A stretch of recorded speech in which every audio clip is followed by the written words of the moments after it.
What we're doing here today is we got a Ford Escape. This is the same as a Tribute or a Mercury Mariner from 2001 until 2012. And if you're going over bumps and that and you hear a clunking noise, it is likely the stabilizer links. I'm going to pull the tire off here and show you the worn out stabilizer link, and we'll go ahead and replace them. Before we go ahead and do that, I put the parking brake on. If it's a manual transmission, put it in first gear as well. And I blocked the wheels on the opposite side of the vehicle. We're going to jack the vehicle up and remove the tire and place it on jack stands. If you don't have the assistance of air tools, you'll need to break the tightness of the lugs first.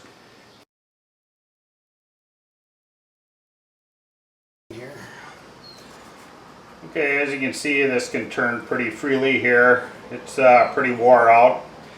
And if you're going to do this, if you're going to keep the vehicle a while, I suggest that you get the replacements directly from Ford or a Moog, which is comparable quality. Otherwise, after 10,000 miles or 16,000 kilometers, the cheap ones will be wore out and you'll be doing this again, so it's kind of a waste of money.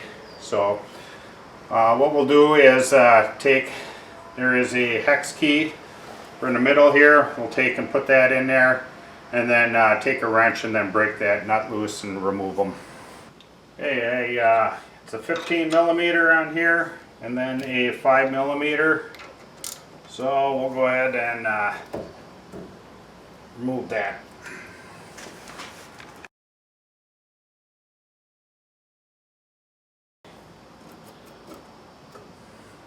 Okay, I got that nut off there. Now I'm going to just take a pry bar here and then put it under the cradle there.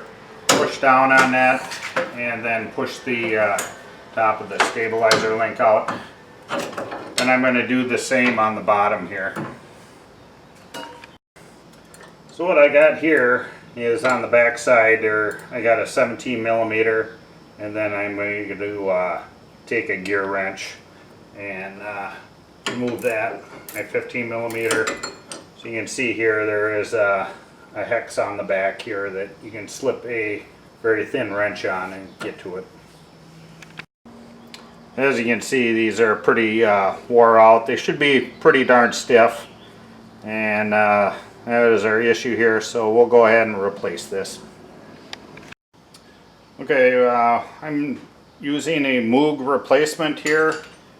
They do have Zerk fittings on here to add some grease, and they are very stiff to move, and if you need to move it, just put the nut on there and just lightly hit it with a hammer up or down, and then we'll go ahead and put these on there, bolt them on, and we should be good to go. Moog replacement on the back here, it is an 18 millimeter and still the 15 millimeter on the other side.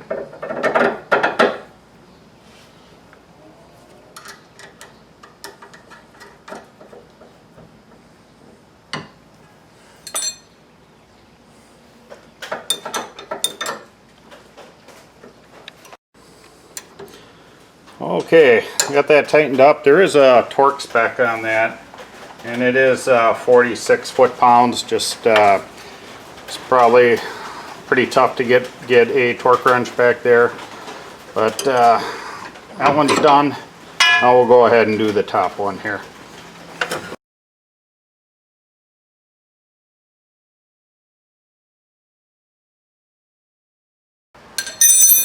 Okay, to get the top one to fit in the hole there, we're going to go ahead and put a pry bar on here and push the sway bar down. Clearance on here, you may have to go and turn the wheel so that'll get in there, and we'll go ahead and pry that sway bar down and then put it in there put our nut on there and tighten it up just like the other one.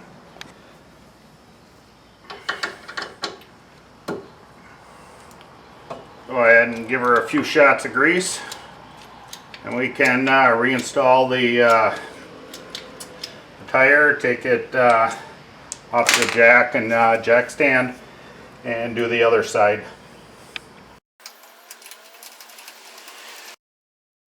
And we'll go ahead and torque these to 100 foot-pounds.